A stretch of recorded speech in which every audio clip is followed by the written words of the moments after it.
पंजाबी गज़ल दे चंद शेर।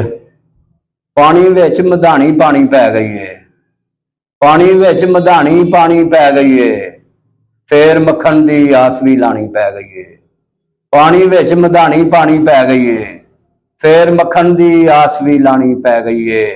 ते याद आया है मेरे घर विच आटा नहीं, याद आया है मेरे घर विच आटा नहीं, मैनू छेती खेड मकानी पै गई है।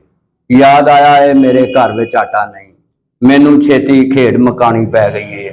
ते मेरे नाल निकाह होया है गुरबत दा, मेरे नाल निकाह होया है गुरबत दा, भुख दी वहुटी घर वसानी पै गई है। मेरे नाल निकाह होया है गुरबत दा, भुख दी वहुटी घर वसानी पै गई है।